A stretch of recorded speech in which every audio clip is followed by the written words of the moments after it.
ರಾಜಧಾನಿ ಬೆಂಗಳೂರಲ್ಲಿ ಹೋಟೆಲ್ ತಿಂಡಿ ಊಟದ ಬೆಲೆ ಏರಿಕೆಯ ಬಳಿಕ ಈಗ ಮತ್ತೊಂದು ಶಾಕ್ ಎದುರಾಗೋದಕ್ಕಿದೆ.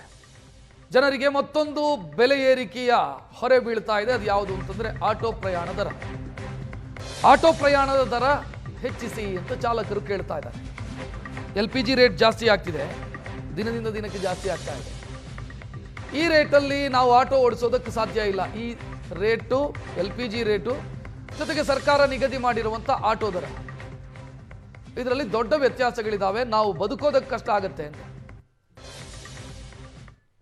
ಈಗ ಆಲ್ರೆಡಿ LPG ಅಭಾವ ಇದೆ. ಸೊ LPG ಅಭಾವ ಆಗಿರೋದ್ರಿಂದ ಬೆಳಗ್ಗೆಯಿಂದ ರಾತ್ರಿ ಗಂಟೆ ಕಾಯ್ದರೂ ಕೂಡ LPGಗಳು ಸರಿಯಾದ ಸಿಗ್ತಾ ಇಲ್ಲ.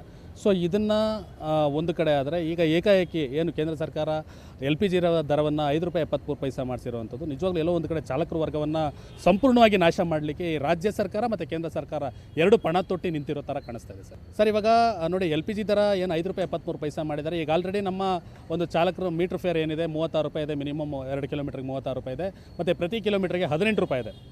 ಸೊ ನಾವು ಈ ಹಿಂದೆಯಿಂದನೂ ಕೂಡ ನಾವು ಯಾವುದೇ ರೀತಿಯಾದಂಥ ಮೀಟರ್ ದರವನ್ನು ಏರಿಕೆ ಮಾಡಿ ಅಂತ ಯಾವುದೇ ಒಂದು ಮನವಿ ಆಗಿರಲಿ ಅಥವಾ ಹೋರಾಟಗಳಾಗಿರಲಿ ಇನ್ನೂ ಮಾಡಿಲ್ಲ. ಬಟ್ ಆದರೆ ಇವತ್ತು ಚಾಲಕರ ವರ್ಗ